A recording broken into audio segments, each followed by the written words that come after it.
Hello, my name is Skippy Mesereau, coach, former elected official, and lifetime public servant.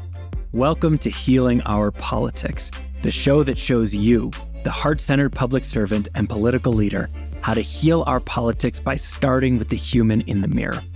It is my job to sit down or stand up with the best experts in all areas of human development, thought leaders, coaches, therapists, authors, scientists, and more, to take the best of what they have learned and translate it specifically for the public service experience, providing you actionable, practical, tactical tools that you can test out today in your life and with your teams.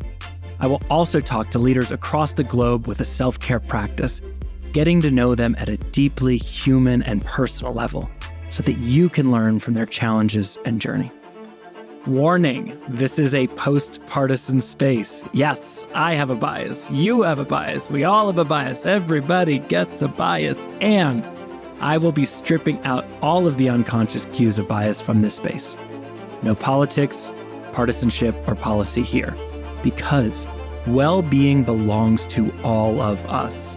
And we will all be better served if every human in leadership, regardless of party, ideology, race, or geography, are happier, healthier, and more connected. This show is about resourcing you, the human doing leadership, and trusting you to make up your own damn mind about what to do with it and what's best for your community. So, as always, with love, here we go.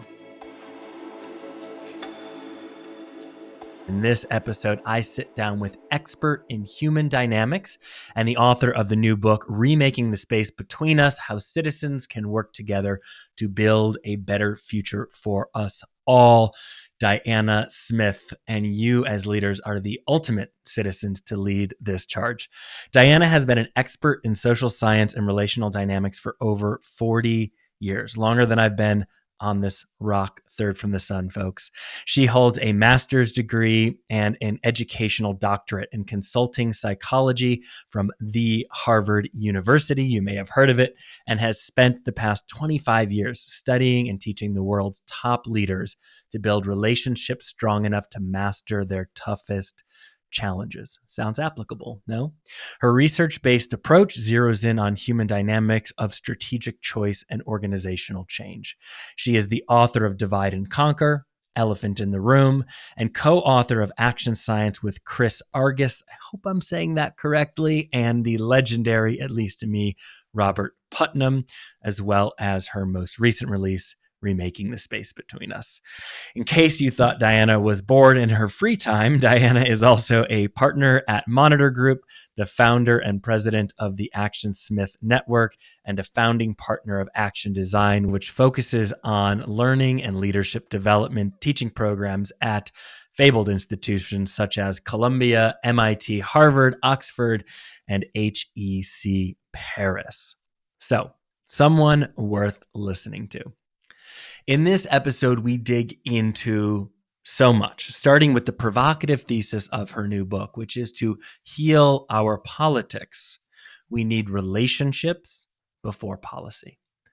We delve into the history of in-group, out-group thinking and check in on the reality versus the myth or the funhouse projection of extreme partisanship. What is a mirage? What is real?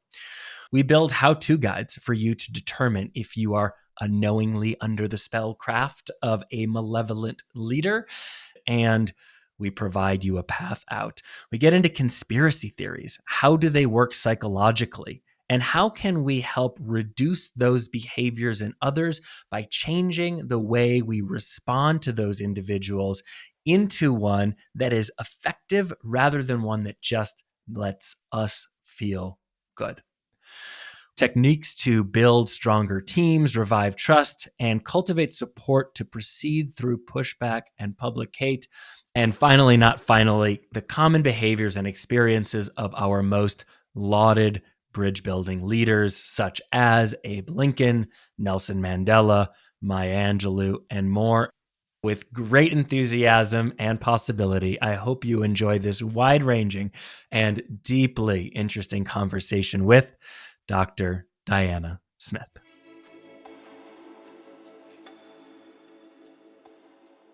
Diana Smith, welcome to the Healing Our Politics podcast, the show that shows you, the heart-centered leader, how to heal our politics by starting with the human in the mirror.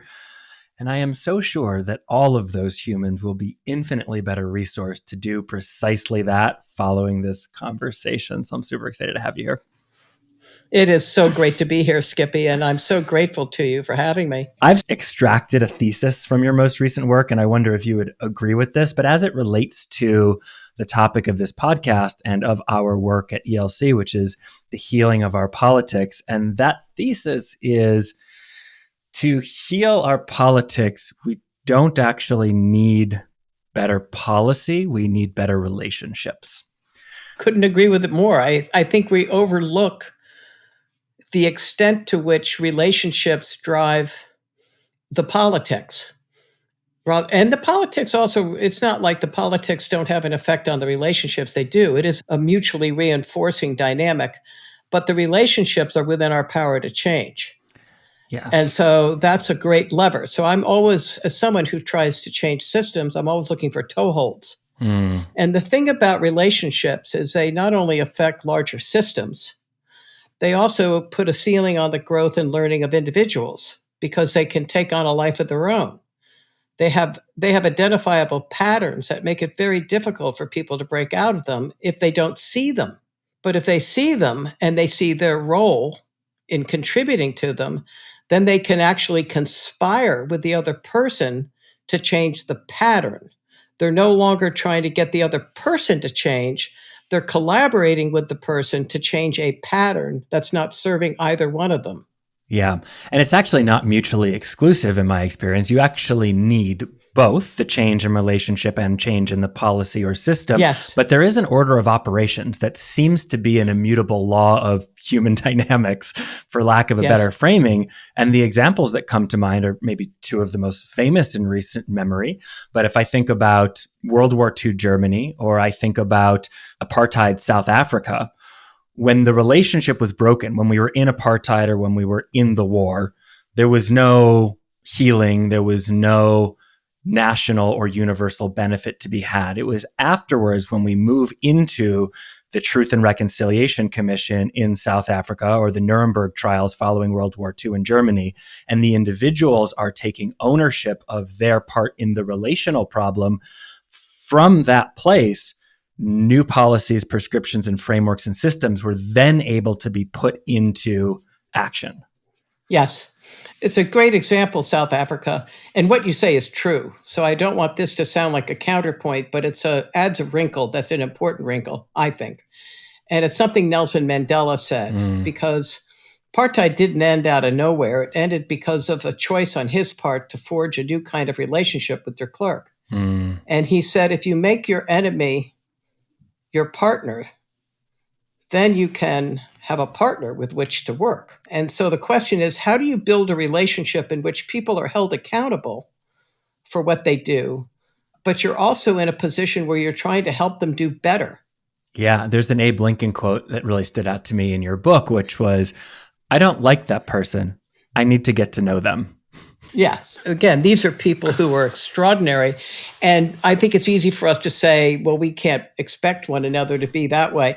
No, but we can learn from them and go closer towards that direction. If what we're interpreting about these figures, and actually this is something that I noted when reading your works, is like Abe Lincoln, Martin Luther King, Frederick Douglass. It's yes. Okay, I can speak on Tuesdays. Oh, today's Monday. Maya Angelou, James Baldwin, JFK. These are the most highly cited figures. I think that they're pretty close to universally admired. Nelson Mandela comes up a lot as well. If we're characterizing them by their fame, then no, we can't expect all to do that. But if we characterize them by their wisdom and their choice of action, not on the podium in front of a million people, but by the small acts of kindness done at the lunch counter, then I think Great it's point. 100% available to all of us. Absolutely. These people come from different times. They're fighting different movements or for different things. But there's a through line. What are the characteristics, the mindsets? What are the commonalities between these folks that you identify? I think one is just a refusal to give up. persistence and grit. I came across an interesting article. Amanda Ripley, wonderful author of High Conflict, journalist, a solutions journalist. She wrote about hope. I think it was in March 2023 in the Washington Post. And she referred to a formula for hope. And I think it was purpose, path, and willpower. Okay. And you need a purpose, you need the willpower, and you need this sort of unbelievable determination. These guys all had determination. And no matter what was going on. So that was one. A second is extraordinarily curious people. It's not like they were well read. They were well read, but the well read was a product of their curiosity, and it didn't stop at reading. They were curious about people. They asked people questions that ordinarily you wouldn't ask. One of the things that I would say would be the antithesis that we all need to identify in ourselves and resist the urge, and I do it myself, is to stereotype people. And nothing cuts off your curiosity more than thinking, I know what's going on. He's just a jerk, or he doesn't care about people. He's a bad actor. Okay. And in literature, John Forster refers to that as these are flat characters. Their only role is to play a role in your narrative. Okay. They're not rounded. You don't understand what they're up against. You don't understand their intentions. You don't understand their suffering. And so I think all of these people have been immensely curious. John Kennedy wanted to figure out, why did England sleep before World War II? And his dad was implicated in that. But that didn't stop him from trying to figure that out. He was infinitely curious. And so sleep in that context means taking a passive role? It was, yes, passive role, not doing anything. Yeah. Yes, yeah. It was a product of his college thesis. So he wrote it's his first book. This comes up so much in our conversations, is curiosity. And is that something that is inborn? Is that a trait of initial temperament? Is that something that is cultivated, or both, do you think, or do you find in your work? It's always a question of nature and nurture. And some of the most recent research on genetics talks about how it's a joint venture. You do have certain genetic predispositions, and then circumstances can activate a gene. You might have person A who's got a gene of sort of mild curiosity and intellectual stuff going on, and you got somebody over here who's got a lot going on. So you might need to stimulate someone more if they don't have as much. Right. Okay. So it might not take much to get one person going. It might take more to get another going. Some people are curious about some things, and some people are curious about others. Right. When I was a child, I was curious about how people operated. Right. So my dad wrote me off as an intellect. And so when I got to Harvard, I said, hey, Dad, I must have had something going on. I made it to Harvard. I said, how come you didn't see that when I was a kid? And he said, well, to use your language, the data weren't there. and I said, you weren't looking for the right data. Okay. So pay attention. I bet people are curious. They're just curious about things that are different than what we might be. And so then the question is, how do you expand that to other things? The other thing is, we live in a culture where people don't often challenge how we think in a way that is constructive. But if they did, then we might get more curious about how other people see things. Right now, people challenge things in ways that can be destructive, which doesn't nurture curiosity. So an example of a destructive and constructive challenge, a destructive one would be, oh, that doesn't make any sense. You're missing the boat here. Another one might be, you know what? I see it differently. It's interesting you see it the way you do. Here's how I think about it. Tell me what your reaction is. And this is something that I think, correct me if I'm wrong, but from my observation, is another key shared characteristic of these people that you quote, is even when they're sharing their point of view, the union must stay together with Abe, or the mistreatment of homosexuals, James Baldwin. I'm just looking at this list. Yeah. They're always couching it in terms, well, I shouldn't say always, but when I read the quotes, the ones we've chosen, Sure. they are always couching it in terms of recognizing the other side's point of view as valid in some way, and and at least indicating that they understand and they've considered it. It's a capacity to understand and empathize with the other person, even if you do not agree either with how they think or what they do. And I do think Mandela and Lincoln were the masters at that. And because of that, they were remarkably good at making relationships with people who think and acted differently than them. There were limits to that, obviously. Lincoln couldn't befriend the Southern leaders and the Democrats in the South, okay? But he had a lot of people in his cabinet who had been running against him prior to the Civil War, who he befriended, including Stanton, who couldn't stand him. And Mandela is a great example of how this is cultivated. And granted, his cultivation was certainly a forced cultivation, as I think he would talk about in his time in Yes, prison. it was a forced cultivation. But this was not how he was a prominent leader as a young person, and this was not his modus operandi. What allows people to cultivate these characteristics, particularly the empathy, also the curiosity and the persistence, particularly the persistence, I think it's an unusual combination of adversity and enough emotional support to handle the adversity. How do you think about the adversity piece? It can be not hard. In manufacturing adversity, oftentimes you're not getting real adversity, you're getting performative adversity. And yet we're all in often undesired adversity. So I guess the question is, how do we meaningfully take the adversity that's present and use it for growth of ourselves as opposed to, whatever we're doing with it currently? A trend I've seen in terms of schooling and parenting over the past 50 years. And that is we try to eliminate adversity. Yeah. The number of I was in a psychology program. I was in a political science program. I had a multidisciplinary program.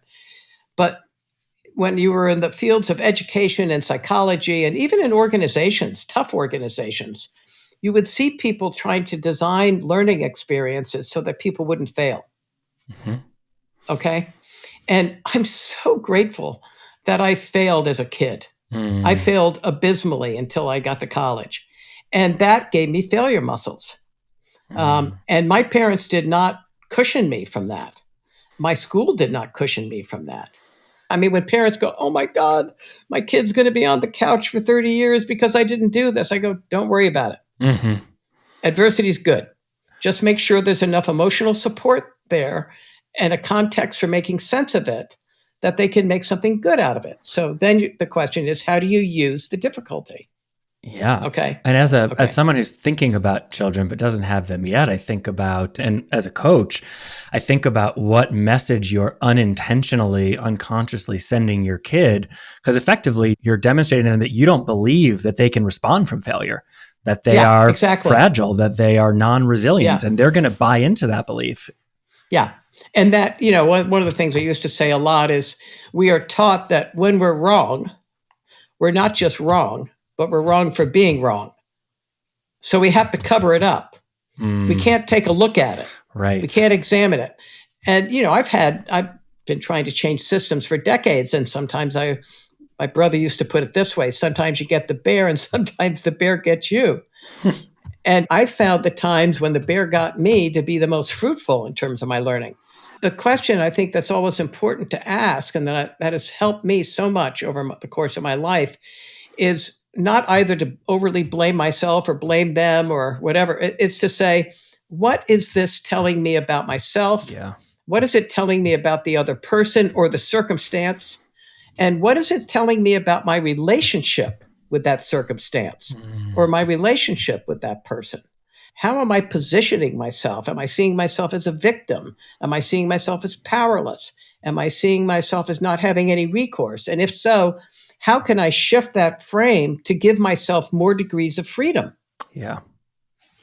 My partner and I were both coaches. We worked together sometime. And this morning, she was reaching out to actually the person who we both trained with, who we did our master's coaching program with. And she was opting out of an opportunity with this person. And I heard her saying it. And she said she was opting out, but she didn't explain why.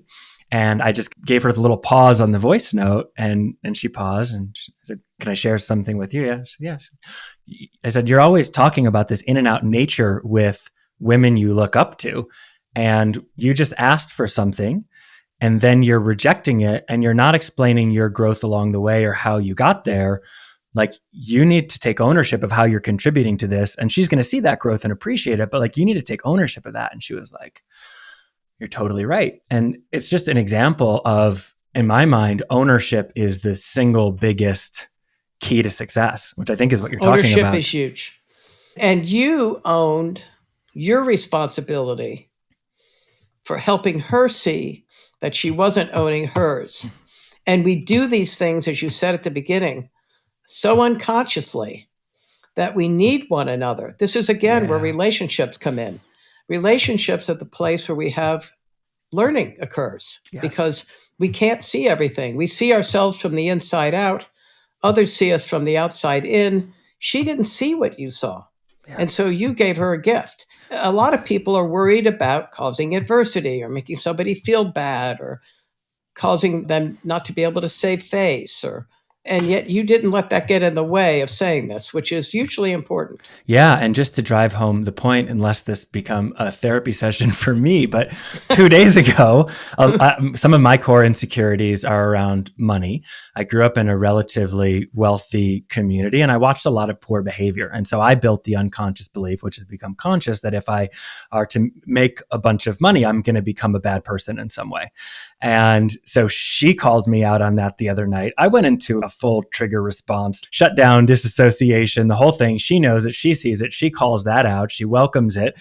I take the effort to like talk through it and move through it. And it was hard. And it took more than 2 days for that to start to wear off. But I'm so grateful for her doing that. And I've already been able to see a slight but meaningful change in my behavior. And I am so grateful to her for doing that. And I just think it's another great example of the mutuality and the importance of being able to directly communicate in relationship. In this case, it's romantic, but it certainly doesn't need to. You could do this with a colleague. You could do it with a friend. Yeah, you can do it with a friend, a professional colleague. But this is really important because, well, first of all, it's a tribute to your partnership that you were able to raise something with her that could have pushed her button.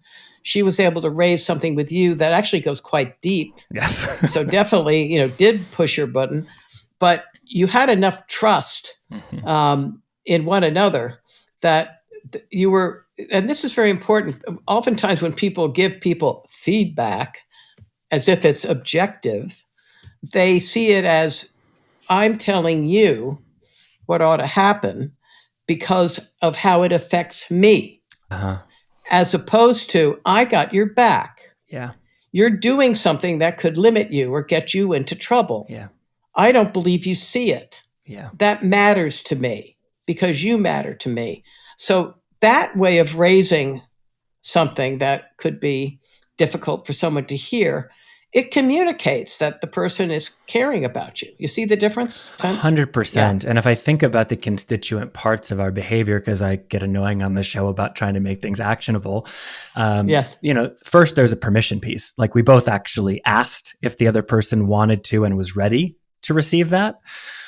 We then deliver it from the place that you're talking about, which is in service of the other person.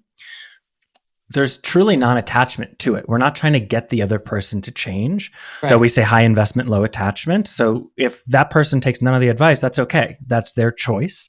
We're sharing for their benefit, not to receive an outcome. And then the kind of unspoken piece here, which I think what we're definitely going to come back to as it speaks to political systems, is, for over a year now, we've been in a place in our relationship where the unit comes before the individual.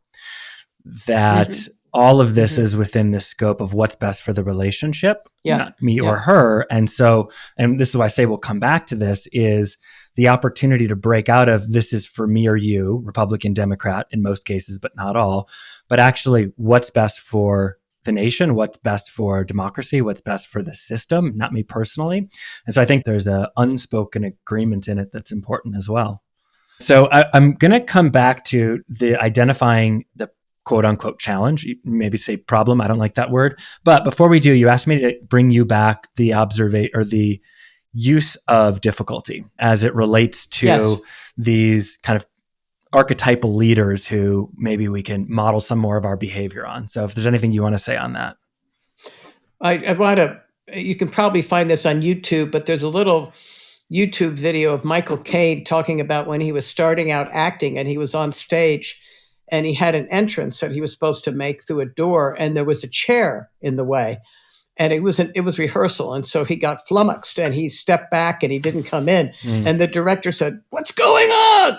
You're supposed to come through the door." And Michael Caine goes, "But there was a chair there." "Well, use the chair. Use the chair as part of the intro. Use the difficulty." Okay. Yeah. And Michael Caine said, that stayed with him his entire life because he thought that was something he really could make work. And I don't think any of the people we just mentioned would have necessarily said about themselves that they used the difficulty. But being in prison for 28 years, growing up in a very impoverished situation in Lincoln's case, these are not easy situations. Martin Luther King being up against racism his whole life at a time when it was more dangerous than it is today, and it's very dangerous today. These are people who chose to learn from that experience and to help others do the same. So they used it in order to grow their character and to help others. I grew up in a family that was predominantly male. I had 3 older brothers. I had a father who was very tall, very sharp, very intellectually aggressive, a great guy in a lot of ways. But the dinner tables were these knockdown debates about politics every night. And the women at the table were basically elbowed out of the conversation. And I watched my mother get dismissed, and I saw myself get dismissed. And they would sometimes call me nasty names. And, there was something in me, and who knows where this came from. But at 12 years old, I just said enough. I said, "You guys got to stop." There is something about asserting as a marginalized person with less power, asserting your own power and not asking for permission to do it, that is fundamental to equalizing the world. Can I just take a stab at some armchair coaching / therapy? Tell me if I'm right or not. But so dad's exhibiting this domineering behavior. Mom, if I've prepped correctly, suffered from alcoholism. Is that true? Yes. How'd you know that? Came up in some research.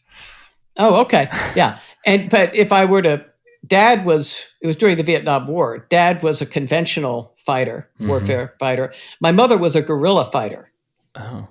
She had a lot of power. Wow. And she exercised it through her alcoholism. Say more about that. So I don't want to. Wait, what does that mean? She would act out as a way of getting back. And it would get the system going and it would get a reaction. And all of a sudden, all hell would break loose. All of that was a product of her power, badly used. So was my dad's. Both of them exercised power profoundly destructively. But I would never have seen my mother as powerless.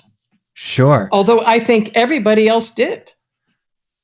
It actually changes how I think about it slightly. And this is a total guess, but so you have these parental figures that demonstrate to you that you have the power of your voice, but you also see the downside of how they're doing that. And so rather than taking a, let's say, perceived as destructive tack, shutting others down, being belligerent in some way, or using alcohol, which has its own, I'm sure, downsides, you decide, okay, well, I'm going to exercise my agency, but in a much more neat fashion in the research. That's really fascinating. I mean, you couldn't have been very good peer counseling. I feel understood and heard. I really appreciate it. I mean that genuinely. Yeah. And I would say that there were 2 things that were unacceptable to me as a kid. This is where I learned all about systems, was at that dining room table. But there were 2 things that were unacceptable to me. One was to give away my power. It wasn't going to happen. Yeah. Over my dead body. Okay. And I wish there were more people who were in my position as a woman who felt that way. It's just not going to happen. Okay. Yeah, I might lose a job, but I'm not going to lose my self-respect and my integrity. Not going to happen. Okay. That's number one. Number two, I'll be damned if I treat other people the way I was treated. Yeah. My job is to help empower people, help them see that they have that power I just said. I know it gets beaten out of people. I know it gets beaten down. I know people don't see it. I'm endlessly empathic of that. Okay? Totally empathic. And we've got to take a stand. And so my job is to help people see how and that they can take a stand. Yes. And I'll also note, and again, correct me if I'm wrong in my interpretation, but this orientation to how can not just I be happy that you've talked about, but also I think the pluralistic is how can we be happy? So how can we engage in that action without being miserable in it, enjoying it? Yes. If I had my druthers, have them. I would have saved the whole system. Yeah. Okay. I wasn't able to do that. I was a little kid. Okay. Yeah. And so I've been trying to save systems ever since. And that's my life story. Yeah. It's deeply relatable to me. I grew up part of an almost decade-long divorce. It was very chaotic. Ooh. I remember being 4 or 5 years old and looking up and being like, are you guys fucking idiots? Can you please be adults? And that's think so sad and hard. I'm super grateful for it now. But in so many ways, I think my attraction to public service has been trying to play a role in cultivating a more adult conversation at the table. They've done studies of people who are unhappy and how they vote. I'm curious if anybody has ever studied people who've suffered trauma as a child. I'm curious who the sample set would be. And how that affects their politics. I don't know the answer to that. I'd love to see that too, but my immediate retort is like, what would the sample set be of people who have not had trauma as a child? I have always said I've yet to meet somebody who had a happy family. I've since met 2. Okay. Right. Okay. So it's a spectrum, but Kaiser Permanente has this study they did of people who had adverse childhood events. Right. And how it correlates with life expectancy. And the problem with this, they won't say it's a problem with the study, but it is a confounding variable, is that if you've had a lot of ACEs, as it's called, adverse childhood events, there are a lot of mediating variables that come into play to affect your life expectancy, like obesity or alcoholism and so on. But even people for whom that's not true, it still affects their life expectancy. And it depends on how many adverse childhood events you have. So if you're counting up to 6 or 7, that's different than somebody who's had 1 or 2. And I'm trying to remember, there's 9 on the scale. Is that true? I think it might be 9. Okay. It's up there. We'll put it in the show notes, but I think it's 9. And these are things like, yes, it's divorce, it's violence in the home, it's alcoholism, it's physical abuse. There's a number of them. And I was doing an event a couple years ago, and it was a political event, and we all stood along a line. We're going to play Red Rover. No one knows what's coming, and they ask you to take a big step forward for each one that you experience. And it's pretty interesting because most people who are in those roles get pretty far out there. And I think my upbringing, looking outside in, you'd think, oh, this is pretty idyllic, right? Like nice suburb north of Chicago, blah, blah, blah, blah. But you definitely noticed that although we all scored more than the mean for the most part, or we definitely averaged more than the mean, that those who also came from historically disadvantaged communities were like near the end of that scale. If you had a great teacher, a great educational system, you had the emotional supportive peers, you have I was so therapy. Privileged in that way. Yeah, exactly. At the same time, I do want to say deprivation comes in all forms, and emotional deprivation is one of them. Yeah, and it can be the hardest devastating. We certainly see from, say, armed conflict that it's harder than the physical often. Yeah. Right? We lose more people coming home than we do in battle most times. Yeah, exactly. Okay. So that was awesome. I really appreciate you sharing some of your story and how you got there, because that's always amongst the most interesting to me. I want to go back to defining this challenge, and I'm going to try to say challenge and not problem. Let's just start by talking about this moment of extreme partisanship that we are in, or at least we define ourselves to be in. In the book specifically, you say that 87% of us are not involved in that and 13% are. And I wonder if you could share, where does that come from? Like, is that true? Well, I mean, whether it's true now is a question in my mind. That research was done in 2018. Got it. The research is More in Commons research, 2018. They studied the political tribes in America, they discovered that 87% of us belong to tribes that differ along the political spectrum from left to right, but they're more flexible and more open to changing their mind and more pragmatic than the 13% on the left and right wings, the extremists. But since 2018, my worry is that the conspiracy of hyper wealthy people like Peter Thiel, Elon Musk, in conspiracy with the media that needs to make money by capturing our amygdala, and the extremists in Congress and on the ground are causing people within that middle to take sides more and to move more towards the extremes. That's my worry. Yes. And the way I think about this is there's sort of a root challenge. There are solutions. Between them, there are accelerants. And so those are the things you mentioned, the politicians who are taking advantage of the media that's taken advantage of for their own reasons. I'm going to come back to each of those because I want to think about how we as leaders, whether we are, because I will also say later on, you talk about, what is the term you used? Inalienable responsibility. I just loved that, right? We don't just get the inalienable, well, I really can't speak today. We don't just get to passively receive inalienable rights, but we guarantee our own rights through inalienable responsibility. Yes. And in so many ways, in my experience, the people most exercising that responsibility are actually the elected officials. They are the people working in government. They are the people on the front line. And so the tendency, and for good reason, is to call out the 2% of people who are using those things for personal gain at the expense of demonizing the 98% and actually keeping future people from entering that arena who we really want there. And so very, very important. Yeah. So I want to come back and resource the 98%. But let's first just define the space between us, right? This is the notion of relationality. What does the space between us mean? We have these people who are intent on manipulating. What can we, the people, do to inoculate against that? And what makes us vulnerable to it? I think there's a structural relational issue, not a structural meaning formal, but the structure of our relationships in this country. And not just this country, around the world, but I'm going to confine myself to the US, that has always existed from the time we were founded. It's not new.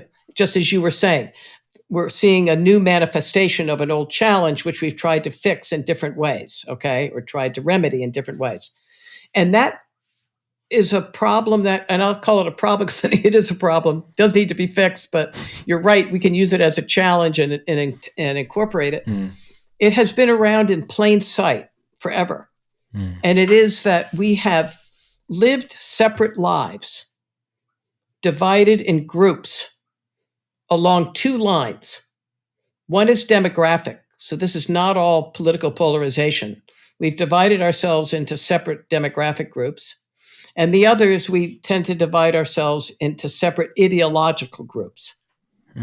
Okay? And in times of high anxiety and high uncertainty, when people are looking to feel better, they tend to get more and more insular within their own group. They look to like-minded people of the same ilk who will make them feel better, who will comfort them, okay? And they grow more and more distant from those who are different. And that has happened throughout our history at different times. Civil War would be an example. Late 1800s would be another. Around the Revolutionary War was another. We've done this there was a big effort to end slavery before the Constitution was finalized. And even during the Declaration of Independence and before. But they didn't talk to each other. And that's the American framing of this. And you do give in the book sort of these 5 epochs of this crisis coming up. Yeah. I've always been very curious about the environmental impact. So if we could take a second and just zoom out from America to kind of humanity or the world, there seems to be environmental conditions that lead to particular outcomes. I'll give two examples that I think demonstrate this, but one is whatever's going on pre-World War II. Something is in the air, something is in the mix that is causing the rise of authoritarian leadership all around the world. There's some stimulus that's yielding a similar but not identical result across the world. I would say that that's happening again now. The other time I think we saw this pretty clearly is the time of the Crusades and the homogenization of religious belief by force across the world.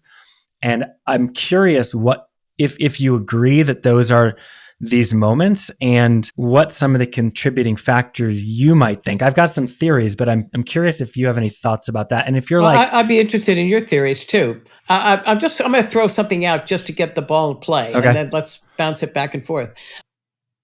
First of all, I see exactly what you're saying. Authoritarianism is on the rise around the world. There have been environmental factors contributing to that. Globalization, climate change, causing climate catastrophes around the world, contributing to increased migration of populations. The countries in Northern Europe were basically homogenous. They're not anymore. They're highly diverse now, okay? I remember people criticizing the United States for racism back in the 60s and 70s.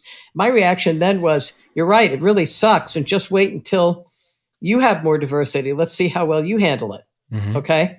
So there have been huge changes globally that touch on our ability to work across groups that are different from us, okay? We have not developed that capacity as a species. We are very good at cooperating within groups when we need to, especially if we're under threat, okay? We're very good at that. We have not learned yet how to cooperate across groups, okay? And that's what our era requires of us. Until we do that, we will our ability to solve urgent problems is diminished. We can't solve them. So people look to an authoritarian leader to solve them because we can't solve them ourselves.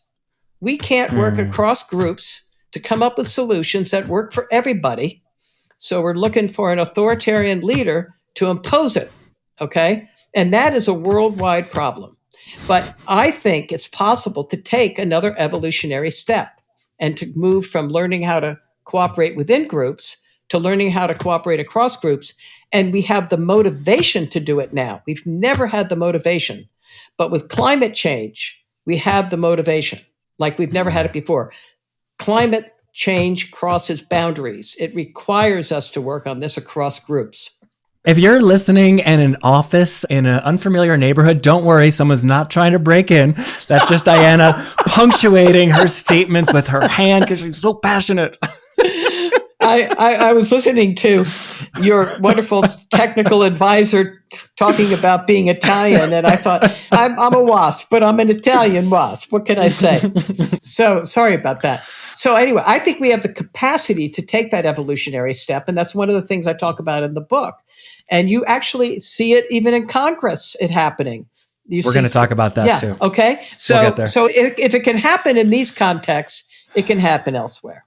That's awesome. So what I hear you saying, primary contributors to these moments, environmental factors that lead to authoritarian rule, or at least shifts towards authoritarian, let's say, appetite by public, mass migration and globalization, which I think and climate change. And climate change. Yes. Yeah. And I'm thinking in the Wayback Machine. So it's hard for me to connect to what the effects of climate change were during the era of the Crusades, for instance.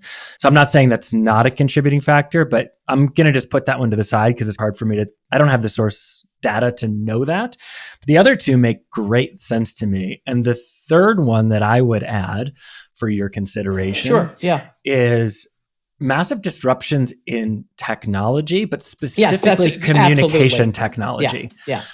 If you think about what really in many ways contributed more than anything to the Crusades is the printing press. Yeah, exactly. That's All of a sudden we can widely distribute our gospel, and then through the use of state-sanctioned force impose it on you. Yeah, absolutely.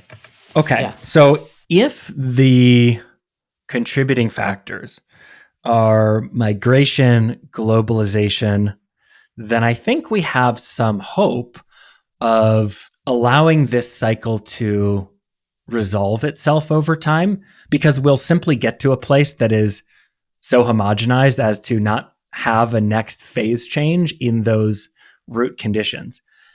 If, however, those are the leading factors, and it's the resulting feeling of, you said, anxiety, and what was the other thing you said? Uncertainty. Anxiety Yeah, and people don't like uncertainty. either one too much. Yeah. Then I think we're in for a very different challenge, because it is almost guaranteed that the rate of change technologically is going to continue to grow and grow. And so the only way we will not be able to be in a constant state of responding in the desire for authoritarianism is to learn to be okay with uncertainty, because it is never going away in the future. Oh, okay with uncertainty. And I'm going to come back to understand that our best protection in the face of uncertainty is to learn to use uncertainty. Yes. Okay. And make something good out of it. Uncertainty means we don't yet have the answer. That's a good thing from my point of view. I don't want the answer. Okay. But if I can work with people across boundaries who know things I don't know, see things I don't see, I'm much more likely to create something that works for all of us. Yes. And you say something, I'm going to paraphrase, but you say that groups on the far left and far right now openly prefer autocracy as our form of government, because they believe that our current form of government, e.g., democracy, cannot meet the needs of speed of response in the 21st century. Yeah. And so your commentary on that is, this is not actually a problem of democracy. It's a problem of how we treat each other in this democracy. And I think that's just a really important thing to highlight here. And I can think of several examples in history where democracy has moved very expeditiously. The US prepping for World War II, for instance, comes to mind very quickly. Absolutely. So there, and there's an agree. example, though, of a group. We came together, a fragmented nation. We were fragmented. We disagreed about whether we should go to war. We disagreed about what the threats were to democracy, whether they were coming from the right or the left. Racism was huge. Labor unrest was huge. Okay, there was a fragmented nation coming out of a depression. But man, when Pearl Harbor got hit, there was no question. We got to deal with this. We are now one nation under God, and we're going to kick butt. Okay? Yeah. We've got to learn to see the threats that exist if we don't work across boundaries now. So you're making a claim, effectively, that democracy is actually the best system when treated well to respond to anxiety and uncertainty, which we're almost certainly going to get more of in the short and midterm and probably long term. And I thought maybe as a means of just making this clear to people, we could sketch just some little vignettes that are in the book, and you could choose others if you like, of how this goes well or how this goes poorly. And let's start with the how this goes right. There's two examples in the book that stood out to me. You can pick one, or you can go a totally different direction. Sure thing. Billings, Montana, back in the 1990s, was doing extremely well. It was economically vibrant. It wasn't a poor city. It was predominantly white. It was about as far away from the turmoil of racism as you can get that you would ordinarily think about. But I used the image of Mount St. Helens, hundreds of miles away. The dust fell on Billings. You can't run away from this stuff now, no matter where you are. And so what happened is a Native American family was the victim of some people who came and wrote on the side of their house, "Die" and a swastika. And then shortly thereafter, an African American church was terrorized by skinheads who came to intimidate them. And then during Hanukkah, a young boy, 6 years old, put a menorah in his window, and somebody threw a brick through the window and also desecrated the graveyard.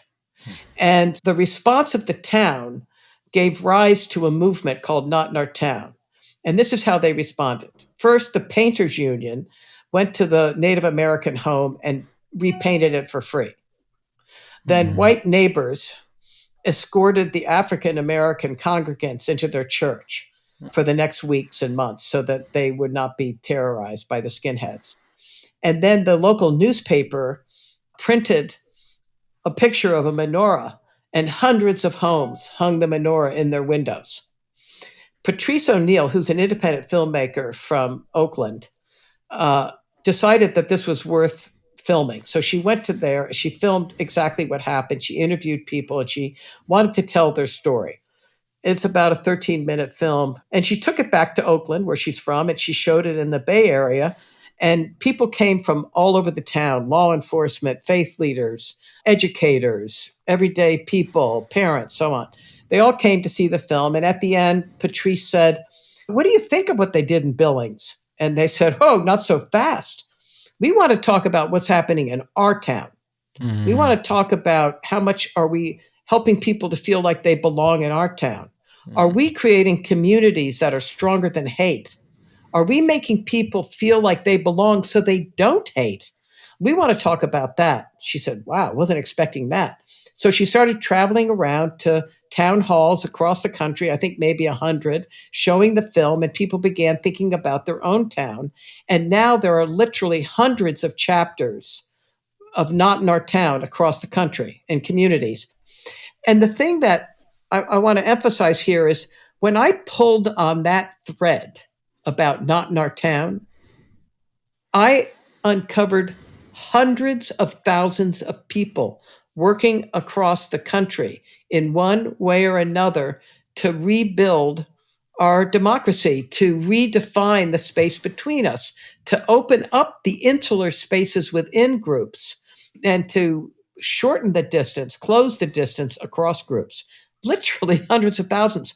The website is remakingthespace.org. And you can find links to organizations that are doing this work if you want to join them. If you don't want to join them, support them. But there are things we can all do. We don't need to reinvent the wheel. I think a couple things come up for me. The first one that came up, just the observation of people responding to hate with love. Yes. Just chokes me up every time. Yeah. And I have a core belief in myself and of others that we all want to be that person or those people, that we all believe that in moments of strife or perceived threat, we will respond with love and not hate. And I'm looking at my notes here about how it goes wrong. And the truth is we're all human. We're all just as capable of responding in a way that accelerates the hate as we are a way that reverses the hate. No question. And so I'm also thinking about my known predisposition to play a harmful role. And I'm wrestling with the reality that's also true. It's a choice, but it's also true. I was driving along the other day and somebody cut me off and I said, "You jerk." And I'm really sorry about that, Diana, but I had somewhere to go. I just... Yeah, exactly. Exactly. You jerk. Okay. And then I said, okay, well, there you are. You know, you've now characterized the person as a jerk. You have no idea what was going on with this person, blah, blah, blah. I said, what goes into saying jerk? So I'm going to say something very short about it, which is that our brain has two systems, a hot system and a cool system. Yep. And the hot system reacts when we're under threat. Okay. And it's reactive, it's quick, it's emotional, and it's what you talk to. You just go, God dang that guy, what a jerk. All right. And then the cool system is more reflective, it operates slower, it's reflective. Okay. Whereas the first is go slow, this one wants to know. Okay. So the first thing I think that I've found helpful is when I react that way is to just acknowledge, it's a very Buddhist notion, just observe I'm in my hot system right now. Yeah. Not to condemn it, not to say that, okay, I'm a jerk for calling him a jerk.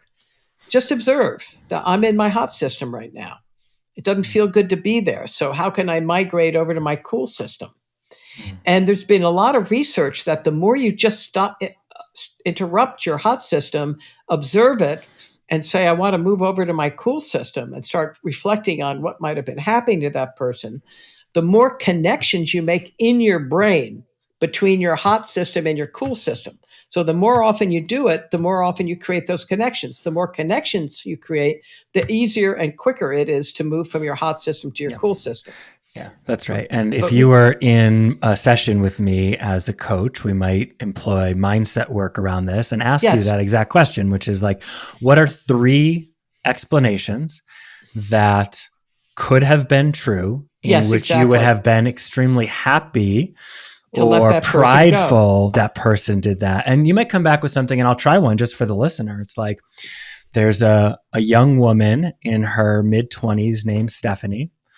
Her doctor told her upon getting married that she may never be able to have a child. She has thought since she was little that being a mother was amongst the most important things she will ever do. She's been trying with her partner in a committed relationship for 4 years. She's failed multiple times. She's had 2 miscarriages. And the doctor's been really clear. It's super important for her the moment that she gets into labor, she's now pregnant again, to be under medical supervision so that the child has the best chance to survive. And she's 7 months pregnant. It's really early. And she just went into labor. And she needs to get to the hospital so there's any chance that this pregnancy takes. Right. How would you feel about the person that just cut you off? Exactly. Yeah. And what's amazing about that is it's irrelevant if it's true. Like, notice what just happened in your body if you're listening. Yeah. How much better is it for you? Mm-hmm. Yeah. Yeah. Exactly. It's so much better for you. It's so in our self-interest. And now a quick break from our sponsors, and we'll be right back to the show. This episode is supported by Elected Leaders Collective Foundation Gold level donors Bill and Wendy Spatz and Joshua Hanfling. We could not produce this content without you, and thank you for your contribution. If you want to hear more of this content, you too can contribute by going to electedleaderscollective.com, clicking the donate button, and receiving your tax benefit. The Healing Our Politics podcast is brought to you by the Elected Leaders Collective, the first leading and most highly recognized name in mental health, well-being, and performance coaching for elected leaders and public servants, designed specifically for you. Now, don't be fooled by the name. The Elected Leaders Collective is not just for elected leaders. It is for all public servants, staffers, volunteers, government, nonprofit, whole organizations. This is for you. If you are filled with passion for improving your community and world, but are tired, as I am, of the anger, stress, and vitriol, if you find yourself banging your head against that same wall, struggling with the incoming criticism and threats, arguing with colleagues who are supposed to be on your team, and questioning if it's even worth it anymore, then the Elected Leaders Collective programming is specifically for you. With the Elected Leaders Collective, you will learn to become a hashtag political healer, building the authentic, unshakable confidence and courage to stay true to yourself through the anger and pressure, while cultivating the open, empathetic mind to meet others with the curiosity, compassion, and kindness necessary to respond to threats, improve challenging relationships, de-escalate conflict, and bring people in your community together to solve real problems and get shit done. You'll reduce stress, anxiety, and overwhelm, and become a more effective leader while having time for your family, yourself, your health, and your wealth, sleeping well at night, and showing others they can too. Now that's leadership. Healing Our Politics listeners receive 10% off all Elected Leaders Collective services using the code hashtag political healer. Use it today and become one of the brave political leaders healing our politics. Use code hashtag political healer by going to www.electedleaderscollective.com and starting today. That's www.electedleaderscollective.com and starting today. The U.S. is such a unique case in some ways. Again, we've always had a vulnerability to doing what we now see. It's not like it's created out of whole cloth.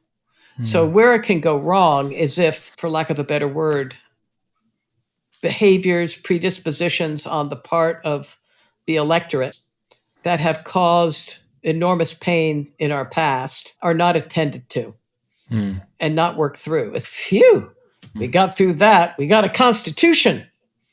Who cares if it almost blew up? You know what I forget about that? Yeah. Sorry, it's bizarre that I hadn't thought about it, but I happened to be listening to a podcast unrelated the other day. And since I've been reading all these great quotes from you from Benjamin Franklin about the time of the Constitution, and then this other podcast just made a very simple point, which is 30% of the people didn't vote for it. Yeah, exactly. And I forget that. I go, it was really hard. We disagreed. We made the devil's bargain. We got to consensus, but then we were all in. And that's just not the reality of how this stuff works. No. And that compromise was a horrible compromise.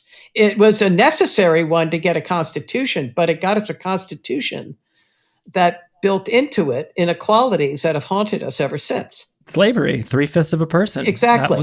That was the cost of America. Yeah. In some ways. Yeah, and not to shift to the positive again, but the point I make from that essay that I remembering the forgotten road to now, how we got to where we are. It is if a very small group of homogenous people can create that kind of horror, slavery, and inequality, think of what a large pluralist group might be able to create today.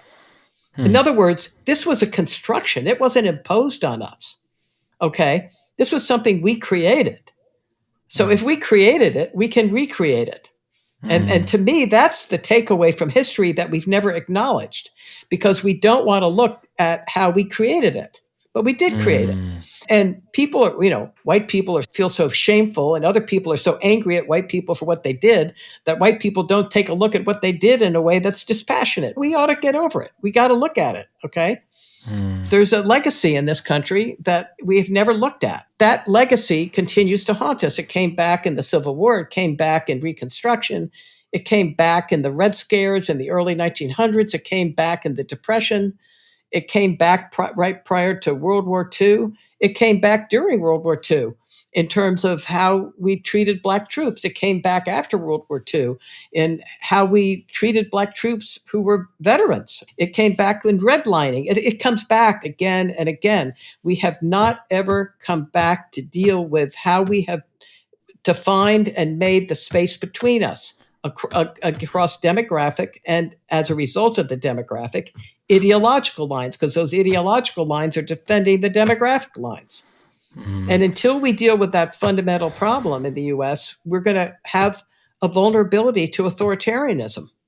To respond in a way that many will maybe find affronting, so just be aware of that. As with the individual in a coaching or therapeutic dynamic, to a society, like, ownership is the key. And we have to recognize and own the choice that we made, knowing it was extremely harmful to many and imperfect, but also recognizing that it was the choice that set us up for better choices in the future. Yeah. And the quote that I really connect with from your work is from Benjamin Franklin. It's a little bit longer one, but I think it's worth reading. Oh, I love that quote. Yeah.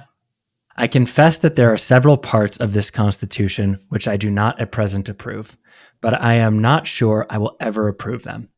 It is therefore that the older I grow, the more apt I am to doubt my own judgment and to pay more respect to the judgment of others. I doubt, too, whether any other convention we can obtain may be better able to create a better Constitution. For when you assemble a number of men, you have the advantage of their joint wisdom. You inevitably assemble with those men all their prejudices, their passions, their errors of opinion, their local interests, and their selfish views. From such an assembly, can a perfect production be expected? It therefore astonishes me, sir, to find a system approaching so near as perfection as this one does. He's doing so much in that quote. I agree. It's a stunning quote. He's recognizing the imperfection of what they're doing. He's owning, supporting something that is not just imperfect, but has some deep flaws, right?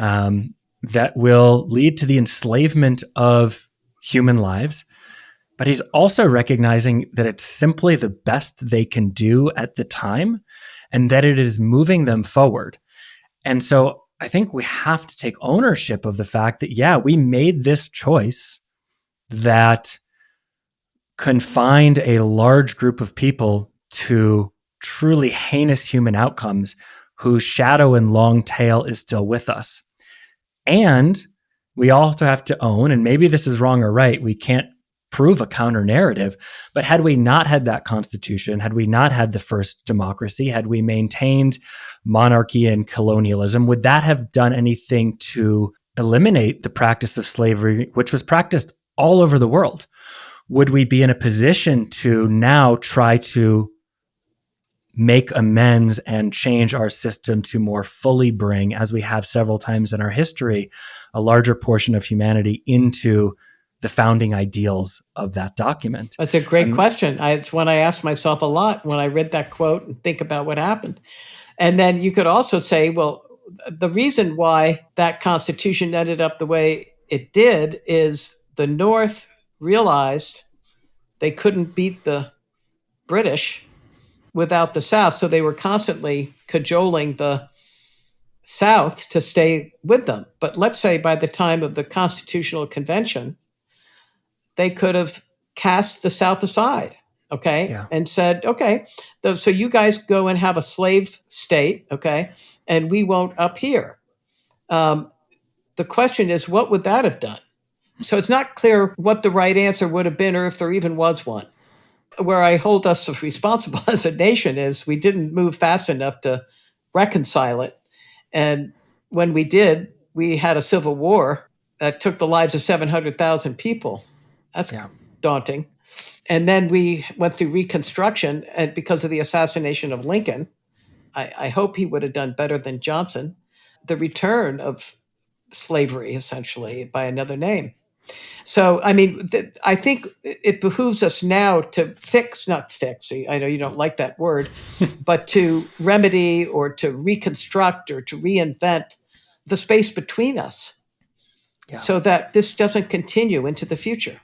Yeah, as long as we continue to live in the funhouse mirror version of reality, believe the worst of each other without actual evidence or truth behind it, we will project onto our reality the worst possible outcomes of those conditions. And so our opportunity as leaders and as citizens is to play an active role in turning that negative feedback loop into a virtuous cycle. And so I want to shift into that and what we can do. And there's a lot there. I think it would be, you tell me if you think this would help. There's like a deeper root cause of all of this. And the hypothesis here is basically loneliness and isolation. And I wonder if it's worth outlining that before we get into solutions, or if you think that would better come up naturally as we get into what those solutions or actions are. I think it's worth paying attention to it. I think the loneliness and isolation is one reason why I think we're driven to be more insular within our own groups as a potential remedy. But I don't think the space between us has caused the loneliness and isolation by itself. This is where I think the internet and the new media, parenthetically, to go back to something you said earlier about the Crusades, you said that was a time when technology also was introduced, okay?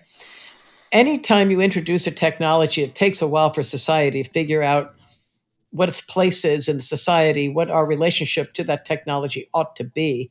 And we haven't yet figured that out, okay? And meanwhile, while we're trying to figure it out, the technology is advancing at a rapid pace.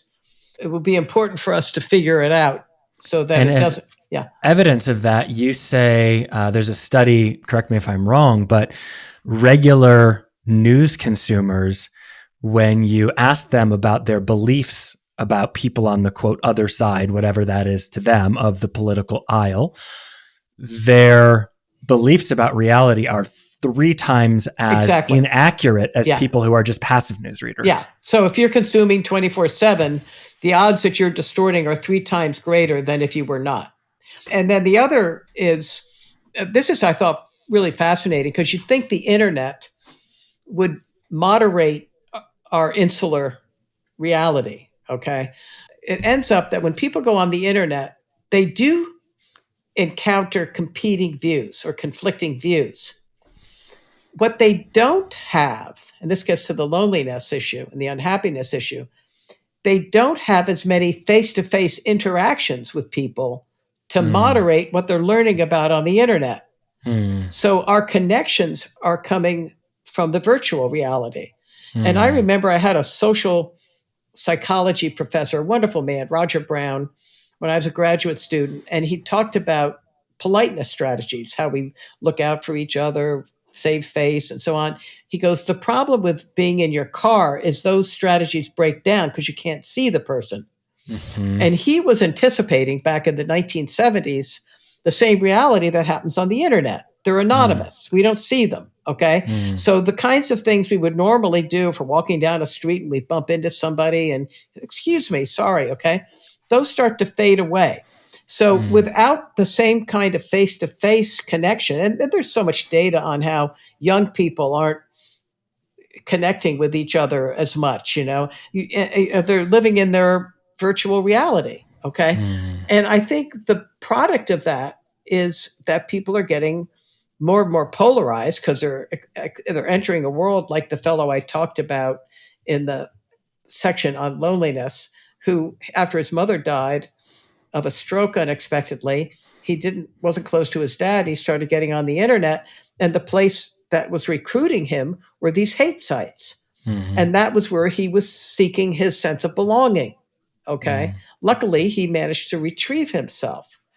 And Murty, the Surgeon General, issued a warning that loneliness is now in epidemic proportions, to recruit people like incels to become foot soldiers in this polarized war. So and then I don't know if you noticed this, but in the misinformation chapter, I talk about this fellow who did a spoof on conspiracy birds aren't theories. real. It's one of my favorite anecdotes. Yeah. But he says, look, and rather than talk about these guys as insane, why don't you understand what they're looking for is a sense of belonging?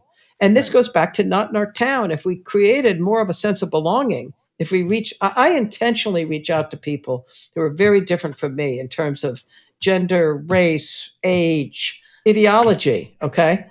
And I create my sense of belonging there. And we should all try to do that. Yeah, you say something that I think is true, which is when we think about conspiracy theories or conspiracy theorists, is this actually a problem of belief or is it a problem of belonging? I think that's so important. Yeah. Yeah. And the more extreme the belief, the deeper the sense of isolation there is. Exactly. I think of so I grew up in my middle years in Highland Park, Illinois. 2 years ago now, the 4th of July shooter was in my hometown. Oh boy. At the parade. So I was not there, but the first shots hit literally where my family and I set up every year when I was still there. And I'll tell you, my first reaction when I got that news, my first reaction was disbelief. My second reaction was, oh my God, are people okay? Let me check out. But once I started to sit and process, the thing that came through for me was just overwhelming sadness. Yeah. And not just sadness for the victims, sadness for the shooter. Yeah. How horrifically isolated and sad and desperate this young boy have been that this was his best option. In his mind. Yeah. And it's so that is to me like the far end of the spectrum of what happens in loneliness. And I think it's so important because the natural inclination when we hear someone say something that we think is, if we're being honest, stupid, outrageous, crazy, probably the words I would use in my own head at first before I go, ooh, wait, is like, well, what's the humanity under this?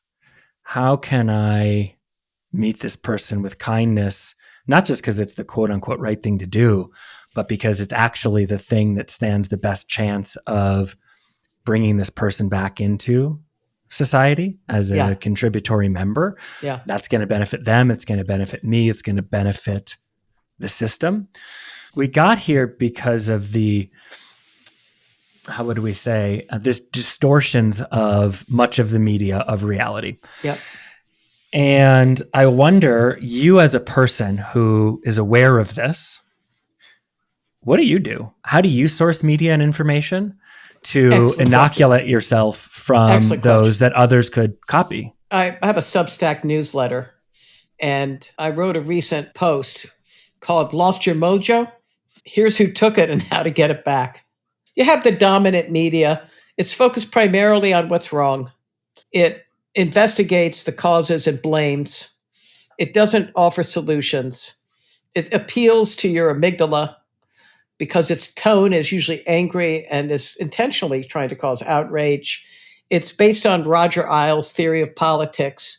Got two guys on the stage. One guy gives the 3-point plan for peace in the Middle East. The other guy falls in the orchestra pit. Who's the Met Press going to cover? The orchestra pit. It subscribes to the theory, if it bleeds, it leads. Okay? Mm-hmm. And that's what I'm calling sort of the dominant mainstream news. Okay? Mm-hmm. There is an emergent news media coming up. And that's where I get my news. And I want to talk about it because it's pretty cool.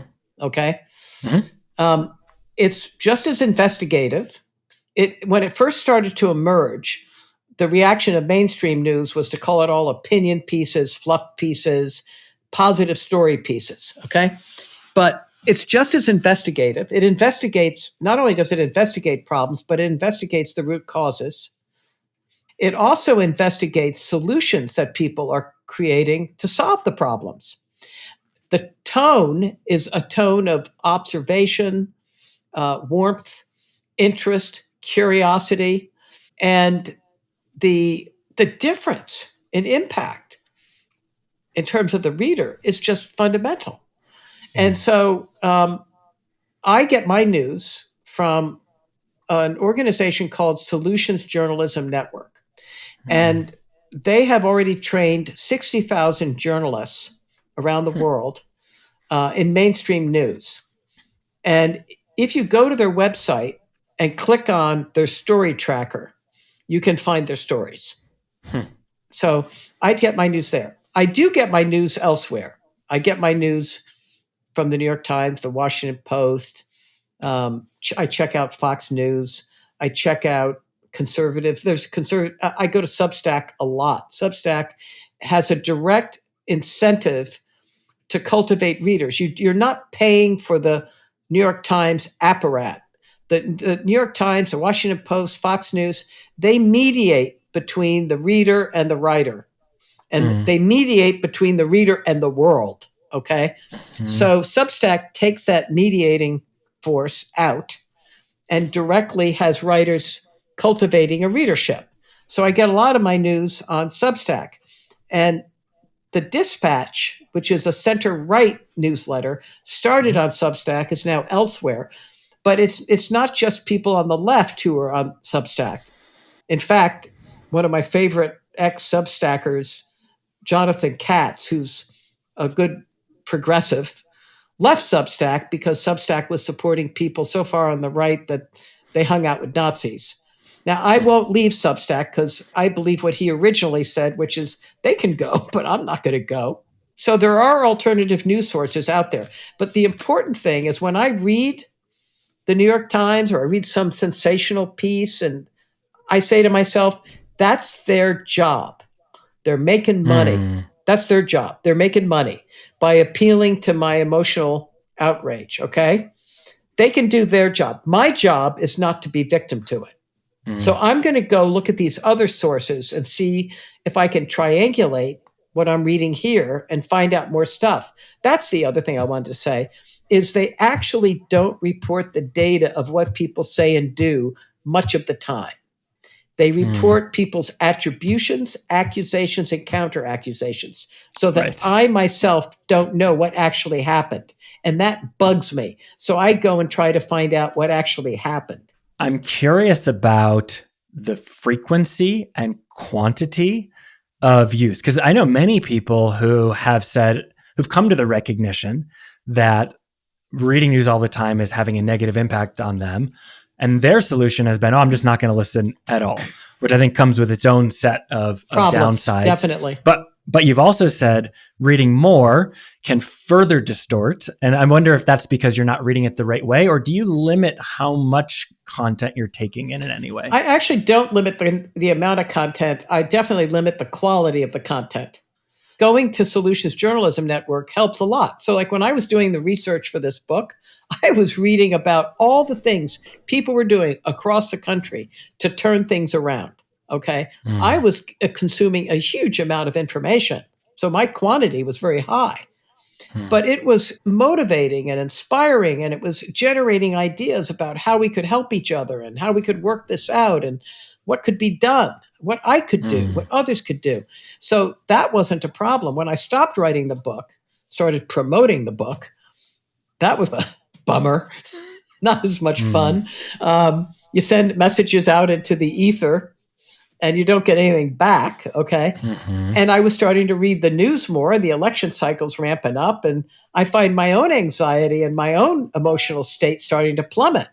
And so I said, yeah, you know what to do, Diana. You have to moderate what you're taking in and observe for others so you can be helpful. And so the Substack has helped me with that, because it requires me to go after the better stories and to help others. A lot of our listeners are going to be constituent contributors to the journalism. They're going to be Congress people, mayors, state representatives who are being asked for interview.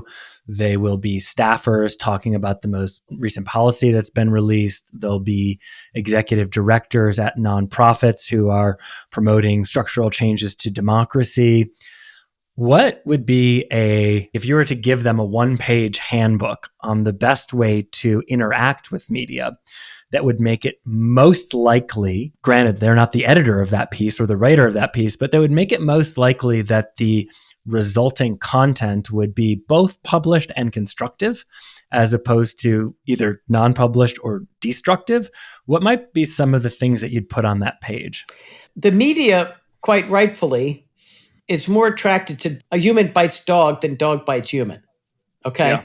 So anything that sort of introduces a way of thinking that's not typical, or a fact or an idea, which requires, by the way, the political candidate and the elected official to think so. Okay. And it's very easy when you're busy to fall into scripts.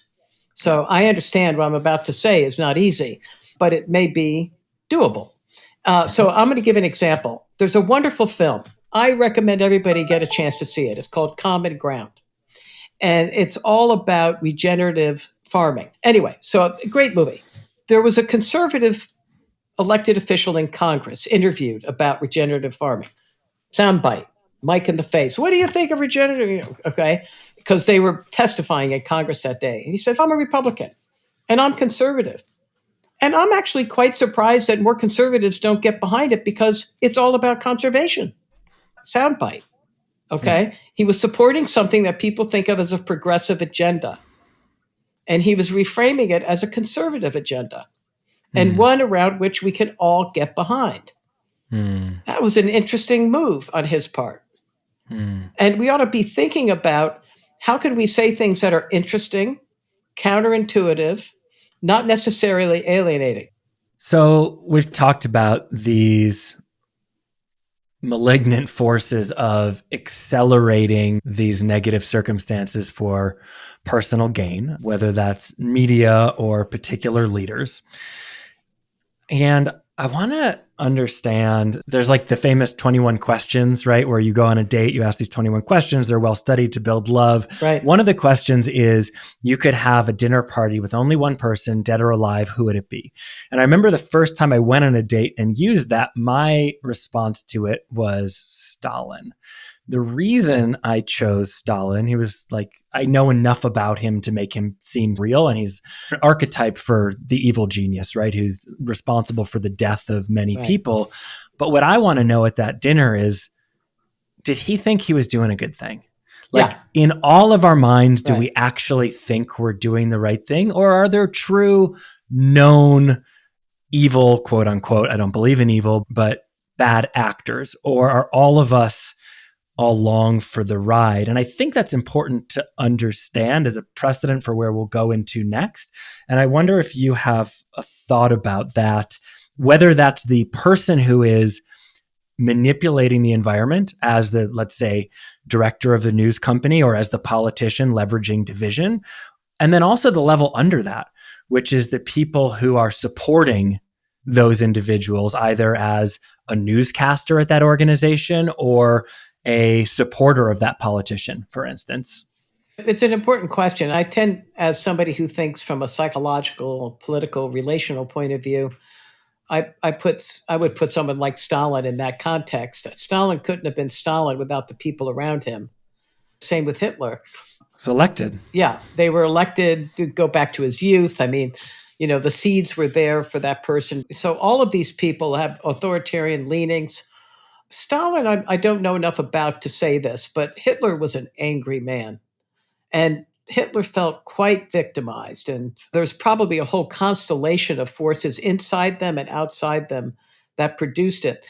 The question you raised about whether they thought they were doing good, you go back to the Bolshevik Revolution. There was a lot of things that happened then that were quite horrifying. And yet I bet Lenin thought he was doing good and thought that the bourgeoisie and the ruling class and Tsar family and there's a lot to be said for this, had produced enormous cruelty and horrors for the people of Russia. So they can imagine themselves to be doing something good. The question I always have is, when will we as a species solve these horrors in ways that we don't replicate them? Yeah. And every single time we replicate them, I actually believe we are on the cusp of not replicating them, of actually, and it comes down to this, the space between us, intergroup cooperation, being able to cooperate across groups that are very different from us. If we can learn to do that, we won't need to decimate them. So this is a great place to go from. And I'm going to invite the audience for the rest of the time to allow the stories or beliefs you have about another person and their intent to fall into the background. Let's just assume, for the sake of this exercise, we're giving everyone the benefit of the doubt. Doesn't mean that what they're doing is good or will be helpful or non-harmful, but it simply means that within the mind of each person, they're doing their level best, which also means that we might be completely unaware of the harm that we are causing. Let's put together a playbook of things that we can do within ourselves, like our own personal responsibility and agency around this, to best yield best outcomes for all. And I think the place to start is, how do we find out if we are one of these spell-cast individuals who is under the spell of a actor trying to leverage this situation? How do we find out if we are unintentionally contributing or causing harm based on our beliefs? What do we do to figure that out? That seems like a scary mission. That's why very few people get in that spaceship, because it takes them someplace they're not quite sure they want to be. I think it's in our self-interest to find that out. Let me start there. I think we'd be better people, better parents, better colleagues, better citizens, better political leaders, if we found out if there were things that we were doing to contribute to circumstances in our country that are jeopardizing its future, and that we are potentially hurting human beings in the course of doing that. That I think we have a self-interest in finding that out. I think our better selves would not want to do that. I think you're right that when we do it, we're largely unconscious. Derek Black, who I talk about in the book, white nationalist, godson of David Duke, son of Don Black, launched the first hate site. He said that that when he was together with his white nationalist community, they didn't think about their impact. They just thought about how right they were, and that they were getting a bum deal, and that they had every reasonable right in the world to protect the deal they had. And they didn't think about it as hurting others.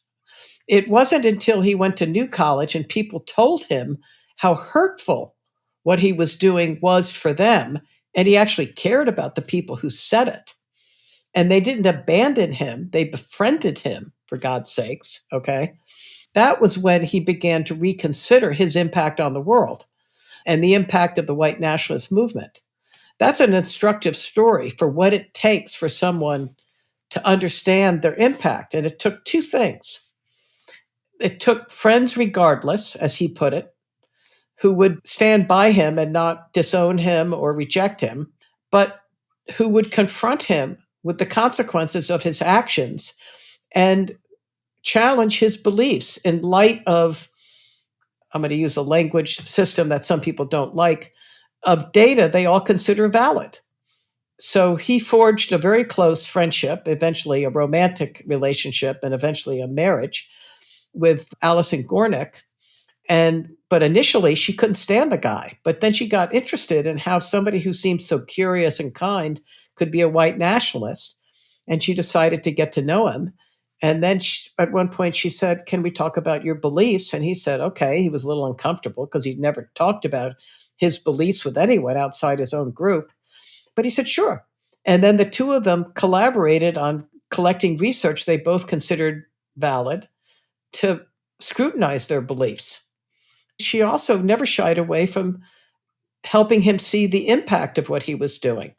At one point, he was very hurt when some people on the internet in his college were very angry with him. And she said, "I don't think there's any nice way to say what they're saying. You were complicit. You did cause people pain." So I think the first thing we have to do is to be willing to befriend people who are different from us, think differently. That's number one. And really become friends with them, not just launch into a disagreement, but find out what they care about, go out for lunch, talk about their kids, what they have in common, their shared values. Eventually get around to talking about your different beliefs and remaining open to discovering that you might be missing something. I don't know if that speaks to what you were wanting to know, Skippy. Yeah, I mean, what I'm hearing in that, just as a recap, is the steps to understanding if, quote unquote, I'm contributing to the conditions that I claim not to want, or another way to say that is, am I part of the problem, unknowingly, unconsciously, unwillingly, really, is first, you have to recognize your own fallibility. You have to recognize you might be wrong and be willing to look at that. And I would also say that if you're not willing to accept that, the likelihood, although not guarantee, that you are part of the problem is probably much higher. Oh, it is higher. So just know that. There's no correcting mechanism. Just know that if you feel that way, just something to look at. So the first thing is owning your fallibility. Second thing is recognizing that it is in your self-interest to probe into this, to look at yourself. The third thing is to look outside yourself and to genuinely find a way to care about others who have differing points of view. The third is to build real friendships with some of those people. And those friendships are not likely, and I'm pulling a little bit from the book, but those friendships are not likely to emerge if the approach is let's get together and argue about the things we disagree with, but rather if you can suspend the things you know that you disagree with for a period of time and bond over points of mutual commonality, whether that's sports or cooking or something where you can find connective tissue to build emotional safety, and then thereafter to take the feedback from others with skepticism, but do your own research. Figure out what they're saying is true or is not, and then begin an open exchange of ideas. Is that a fair summation? Yeah. And the research and the open exchange of ideas, if they're done together, you're talking together, thinking it through together, has a lot of power. Okay, so I want to talk about the flip side of this equation, which is now you recognize what you believe. Again, we're applying the best case assumptions for the other people. You recognize someone in a behavior that you think is harmful, but you recognize that's not how they're perceiving it. And you want to engage with that person in a way that's constructive, right? So now we're going back to the loneliness piece a little bit, where the tendency is to judge and to other, but in doing so and saying that person's fucking crazy, that person's stupid, don't you know better? What you're actually doing is you're entrenching the core condition that is going to not just make it less likely that person's going to come out of the belief, but it's probably going to harden their belief and make the outcome worse. So if you're willing to not make it about being right, but about opening the conversation, if you are the people at New College who opened the conversation to this person that they strongly disagree with, what's the playbook for that? You're touching on something that actually happened in Congress in the Committee for Modernization. headed let's by talk about Derek that. Kilmer. Okay. And then the other one is what the students at New College did. And they're both instructive because they are very different contexts. Derek Kilmer, who was a representative, still is a representative from Washington State. His vice chair was Thomas Graves from Georgia in the first round before January 6th, and Timmons from South Carolina in the second round after January 6th. So the committee lasted through 2 sessions. Kilmer was determined, and he decided to start by having Democrats and Republicans sit next to each other around a round table rather than on opposite sides of the dais. Okay. He relaxed the constraints on time. He scheduled a retreat before they began their work where they got together to define what they considered to be victory, where they got to know each other. He made sure that they broke bread, formed relationships with each other so they could increase their trust of each other. And so Amanda Ripley was one of the experts that they invited. And she said it was unnerving because I couldn't tell who was a Democrat and who was a Republican. And yet it was so liberating. So they passed 200 recommendations for things they could do to help Congress become more functional. This is under a great adversity, by the way, before and after January 6th. And the committee before them that was charged with reforming Congress didn't pass one recommendation. Now, the recommendations were not earth-shattering. They weren't things that went to the rules of Congress in a substantial way. In many ways, you'd say, where's the beef? But what they did is they passed recommendations that actually began to chip away at the dysfunction of Congress and its culture. So, for example, orientation prior to what they recommended, Republicans and Democrats would get on separate buses and go to a 3-day or 2-day orientation, and they were put in separate rooms and they were made separate from each other. So they recommended that they get on the same bus, they have the same T-shirts, they be on the same team. That's a huge recommendation. And they made other recommendations like that. It transformed how these guys operated. When January 6th happened, it really set them back. And it was really worrisome to Kilmer about how they were going to move forward. So they did something no committee's ever done. They had 2 facilitators come and facilitate a conversation about what the experience was like, where they talked about their feelings, they talked about what they were worried about. Prior to that, they didn't even want to get in the room with each other. And afterwards, they were ready to start their work again. Now, there's nothing to prevent any committee in Congress from doing that. Nothing. Yeah. Okay? They're free to do that. Has any committee done it? Not yet, but maybe some of your listeners are chairs of committees at the local level or at the federal level where they could start to do that. So that's one. And then I'll just briefly mention the other. Derek Black went to New College for a year. No one knew he was a white nationalist. He made a number of friends. When he was outed as a white nationalist, most of the people on the far left came out against him. A lot of get him out of here, his family should be killed. It was awful. But Matthew Stevenson, an Orthodox Jew, said, I want to invite him to Shabbat. And so his friend Moshe Ash and he invited Derek to Shabbat every Friday, and a number of the students dropped out. They spent a year just getting to know him. And it was in that context that Alison Gornick got to know him and began to question his beliefs. He wrote an op-ed page in the New York Times saying, 3 years ago or 4 years ago, I would have been thrilled. And now I'm worried. And everybody should read his op-ed. Derek Black, New York Times. It is a tribute to what people are capable of in terms of transformation. Does that get at what you were trying to get at? Yes. And I'm going to try to take those 2 case studies and put this into applicable terms for a political leader who wants to engender better relational dynamics within their system such that better emergent outcomes will be available to their community. Exactly. That's the ultimate prize. Imagine you're a mayor of a mid-sized city and you want to think about how to set up parameters and expectations to build positive, trusting relationship between council members or commissioners But also, if you're, say, a city county manager or a chief of staff for a state house representative, within your staff, within your team as well. So these are the points that I hear from you. And again, correct any of these if you think this isn't the right prescription. But the first is to build relationship into the dynamic of the organization. That might look like going on offsites. That might look like trust exercises with a hired coach or facilitator. Might just look like going to baseball games and rooting together.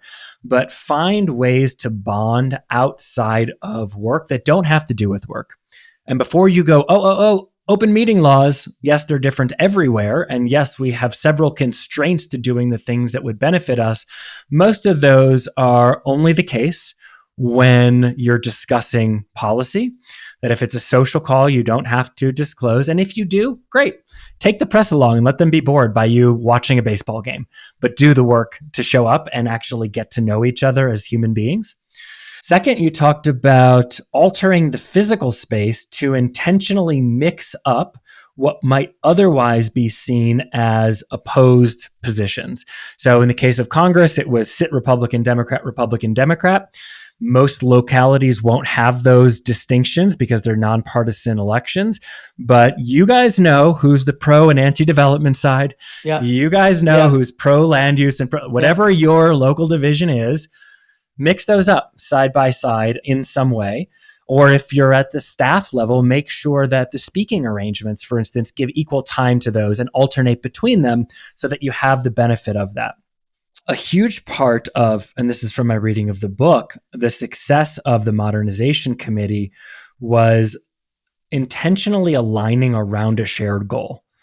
They suspended the goal of red or blue wins the next election, and they all agreed on a goal of getting shit done. Mm-hmm. Mm-hmm. And so the same thing is true in your organization. Before you go out there into the public meeting, what is the shared goal that you can all agree on, that you can orient and judge your actions by? And as a leader, it's your job to bring people back to that at times when conflict arises. Fourth, or maybe fifth, I've lost track, inviting outside experts to be in service of those things that you are all genuinely listening to and trusting. And then lastly, not in chronology, but just in the order I took the note, is have a really good onboarding. Mm-hmm. Take time to build belonging in. Let people know that you're investing in their success when they show up. When a new person's elected, if they're on the other side of an issue, your job is still to make sure they're best resource to be a constructive member of the team. I think that's a great summary. And then I'm going to embellish and just say the nurturing of the conversation is really important. Yeah. To create space for divergent views. And to make sure that when people are criticizing things, they're criticizing the policy, not the person, such that everyone feels not just safe, but they feel like it's their responsibility to bring their thoughts forward, especially when they're not popular. I think you really did a great job of summarizing. It's great to have you here because... Oh, good. Yeah, no, it really is. First of all, you're a great discussant. You're not just asking questions. You're a great discussant. You have your own point of view. It's fun to play around with that. And you're also doing something that I think people do need that is not my strong suit, which is translating it into their world in a practical terms. And that's really helpful. One of the last things I want to talk about, we'll start to wind down. But before I do, I just have to ask one sort of out of place question and just also own one of my greatest fears in this whole thing. Sure. Because you, as you said on your website, and we'll link in the show notes, list a litany of organizations doing amazing, what I would think of as bridging work. Yes. Yes. I'm lucky enough to be in the universe where those people are in my field. Yes. Yeah. And when I have just come from a conference where they're all talking, I'm like, oh my God, we're crushing it. Everything is great. Right. And then I spend 2 days on the news and I'm like, oh God, it's all falling apart. Well, the reality hasn't changed at all. My biggest fear is there's not enough of people working on the solution. And so do you have any sense of like how many of us it takes? Is there a percentage of the population involved in trying to solve versus unconsciously contributing? is there a benchmark I could look to be like, okay, I know I'm feeling bad today, but because there's this going on, I can feel okay? Like, how many of us does it take? Well, two thoughts, one of which is very optimistic, and the second of one which is sobering. The optimistic one is, as James Baldwin said, it takes passion, not numbers. If you look at revolutionary moments in history, they've always been the minority. I tell the story at the very end of the book. I talk about the Stockdale paradox. James Stockdale, colonel, 7 years in a Vietnamese prisoner of war camp. He survived it. He said there's a difference between optimists and those people who are hopeful. You can never lose sight of the ultimate goal, but you have to be able to face the brutal facts. The brutal facts are that you're right. It's not everyone out there trying to bridge divides. It's a relatively speaking small number. But so was it a relatively small number at the Delaware River in 1776 on Christmas night when Washington got to the river. He had 5,000 men, 3,000 who were capable of fighting. And on the other side were 35,000 British. Okay. Yeah. And he managed to prevail because he didn't have a big victory. He crossed the river. He had a small victory in Trenton, small victory in Princeton, but it actually turned the tide of mobilization and people began to hope. And as people began to hope, they began to get involved and support the war. And that turned the tide of the war. So we need to focus on small victories. Somebody said to me recently on a podcast, it's pretty rare what you're talking about. And I went, actually, it's hundreds of thousands of people. And Sharon McMahon, whose website Sharon Says So, has 1.1 million followers, okay, and is carrying the torch for reasonableness on the internet. It's a lot of people out there. The sobering part of the conversation is the media and the internet are disproportionate in who they pay attention to. Yes. So we are up against that. So that's why I wrote the book. That's why I'm going on podcasts. That's why I'm happy that there's a Skippy in the world. Okay. That's why I'm happy that there are people out there conveying this message. We've got to be relentless in telling people it is a distortion of reality. And if we buy into that distortion, we will create the reality. Yeah, it's self-fulfilling prophecy. Yeah. Okay. And so it's the biggest thing we've got going against us is the skewed filter. Another quote in the book that I loved. Hope is like an old country road. Yes. It comes into existence after a large number of people have walked it. Exactly. And I think if I'm admitting it, can fall into the trap of wanting to be quote unquote victorious and believing the story that people just do whatever works. But then I remind myself that viewpoint is a projection of my ego talking, because it's making winning, quote unquote, about what the story written about me is. And from that perspective, if I walk down that lonely country road and no one writes a news story about me, nobody celebrates me, I'm not the next MLK in history, then somehow I've lost. But the truth is, the only person that defines winning is the person staring back from you in the mirror, in this case, me. And if I choose to make winning about not what anyone says about me, but by did America win the war? Did those 3,000 troops turn into a country of 330 million people? Whether anyone saw me walk down that road is immaterial. It's immaterial. It's true. Immaterial. Yeah. And when I'm in that state of mind and I walk the road even alone, I recognize that my life is so meaningful and enhanced. My personal experience is better. And if I trust in the long-term outcome, the universal experience is better, that I collapse the reality of my ego and get back into the collective. And so it's just so important for me to own that insecurity in myself and recognize that I am the one who chooses what winning looks like. And all of us have the agency to redefine winning in such a way that it's not about the clicks. It's not about the approbation. It's about our contribution to the long arc of history. Hope is a political act today. And we each have a responsibility to keep the light of hope alive so that the forces of darkness do not prevail. The first book I wrote was an academic book, and I was trying to redefine the nature of science when science is trying to understand how the social world works. And the limitation of all science is that it only describes the world as it is. It never describes what people are doing to change the world. And so it can't uncover the defenses in the world that get mobilized when you try to change it. And therefore, it's leaving out a large part of the way the world works. Okay. And we need to understand that if we ever want to really change the world. We do need to understand how the world defends itself. That was an academic book. I'd actually, can I just push back slightly on that? Yeah. Which is, I think what's true is that the published works of science describe the world as best we know it. But actually the process of science, and science is a process. Yes, it is. It's a verb, it's not a noun, is actually the activation of our knowledge that we don't know, that we're learning, that we're moving.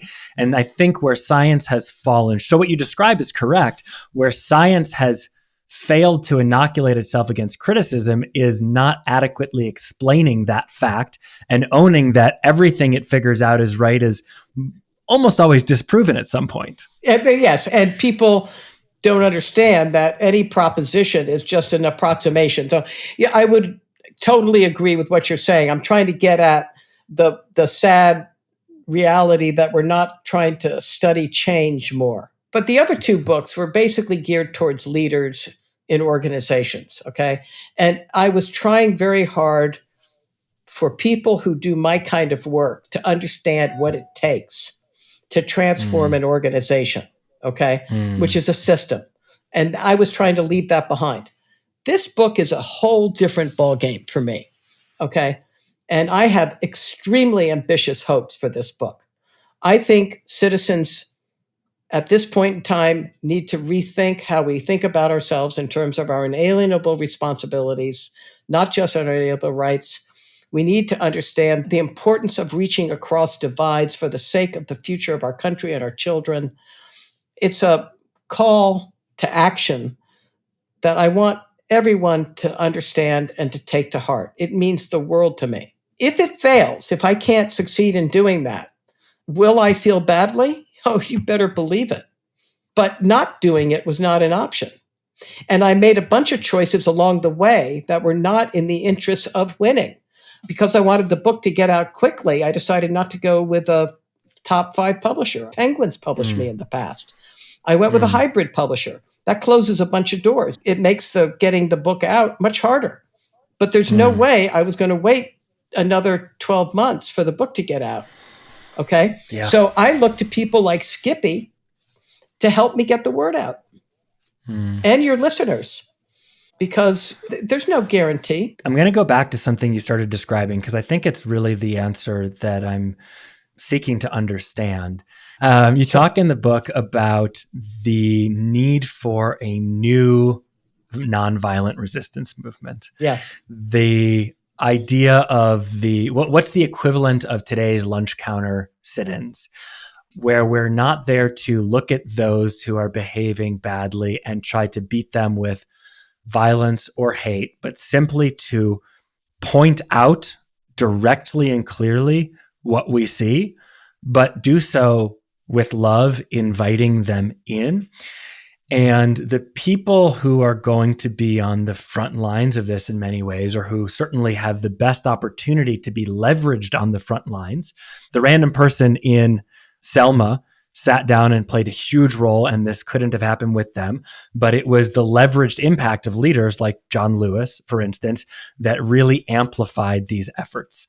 And so the same is true today. Many of the people listening on this show right now are those people that are in those leveraged positions, either through their effects on policy or leadership in the community in a variety of ways. And hopefully at this point, they're charged up thinking, I want to be part of the solution. And the truth is, as they step into that, more likely than not, they are going to be shouted down, vilified, or criticized from some section of the public for that. Examples that you give in the book are members of Congress who chose to speak their mind and have been excommunicated from party on both sides of the aisle, or the synagogue that chose to write a penned open letter on Palestinian rights and had membership drop off. And so the question I have is, knowing that that is going to come and knowing that we want to be able to proceed through that challenge, what can leaders do to cultivate support in such a way that that pushback will not cause them to stop, but will allow them to persist through, or at least improve the likelihood that they persist through?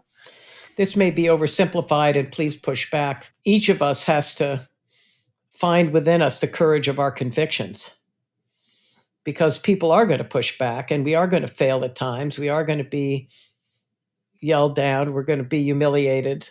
So I think we need the courage of our convictions. I think it's unrealistic to exercise that courage in a vacuum. I think we need the courage of our relationships with others who stand next to us. I mean, these movements were never done solo. The communities were incredibly strong. And we need to be building, and I think we already are building community, and through Not in Our Town and through these other organizations. We need to have a community and we need to have courage. There's nothing about where we are that is pretty on the surface in terms of the polarization. There's plenty of things that are positive. And getting to a new place is going to take all those characteristics we talked about before, plus the courage of our convictions and our relationships with other people. So we're not alone. Simple is not easy, but it is truly simple. And this, I think, is one of those things. That's why we're building a community off of this podcast, so that leaders have a place to come together for peer support, to unravel in these things in a productive way. So whatever that is, whether it's us or any of the organizations on your website, there are places to go to get connected where you don't have to feel alone. We always end on the same question, but before we do, anything that we missed that's really important for you to share? And then also, where can people find you, buy your book, interact, etc.? Well, thank you for that. The book is available everywhere. Remaking the Space Between Us: How Citizens Can Work Together to Build a Better Future for All. It's on Amazon. I'm just starting to promote it. That's one. Second is I do have a Substack newsletter also called Remaking the Space. And then third, I have a website called remakingthespace.org. Scroll to the bottom of that first page, you'll see a subscription, subscribe to Substack, where you can get it. And I'm now out and about. You can contact me through my website or through Substack.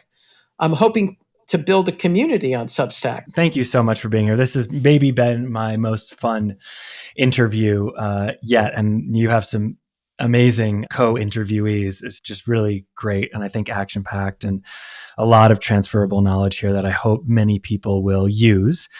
But I will force you to consolidate that all, because the last question I always ask is, our audience, they are not passive observers. These are the humans in the arena making change. And if you were to leave them with just one thing, one quote, one practice, one anything, but only one thing that would best resource them to personally be a vector for healing our politics, what would it be?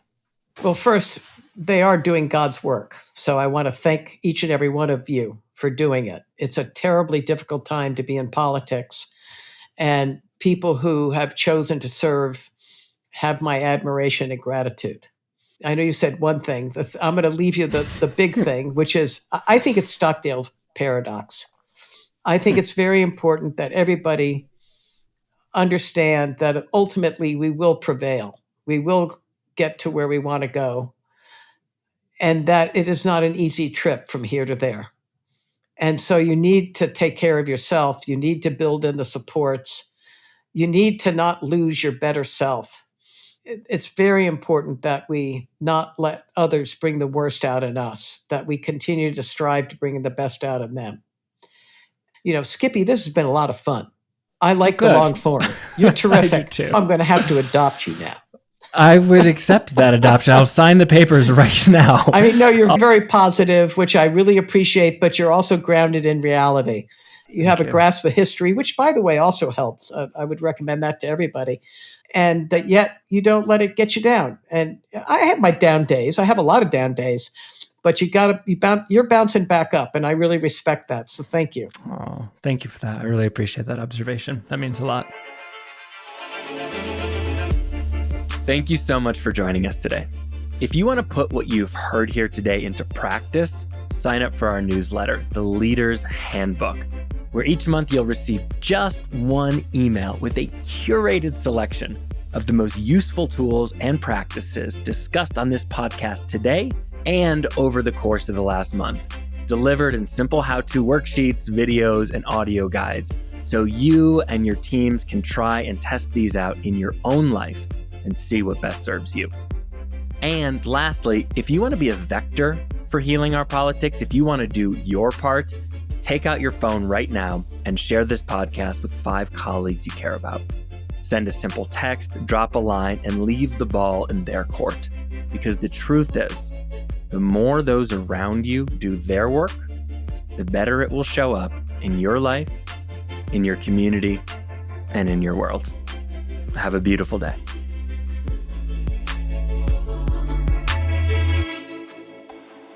The Healing Our Politics podcast is brought to you by the Elected Leaders Collective, the first leading and most highly recognized name in mental health, well-being, and performance coaching for elected leaders and public servants, designed specifically for you.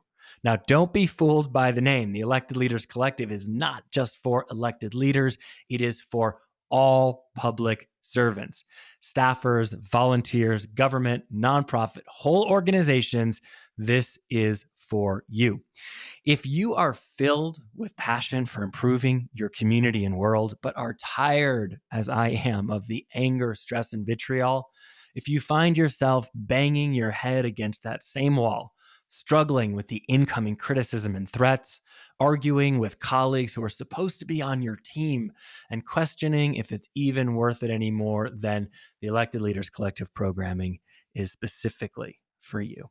With the Elected Leaders Collective, you will learn to become a hashtag political healer, building the authentic, unshakable confidence and courage to stay true to yourself through the anger and pressure, while cultivating the open, empathetic mind to meet others with the curiosity, compassion, and kindness necessary to respond to threats, improve challenging relationships, de-escalate conflict, and bring people in your community together to solve real problems and get shit done. You'll reduce stress, anxiety, and overwhelm and become a more effective leader while having time for your family, yourself, your health, and your wealth, sleeping well at night, and showing others they can too. Now that's leadership. Healing Our Politics listeners receive 10% off all Elected Leaders Collective services using the code #PoliticalHealer. Use it today and become one of the brave political leaders healing our politics. Use code #PoliticalHealer by going to www.electedleaderscollective.com and starting today. That's www.electedleaderscollective.com and starting today.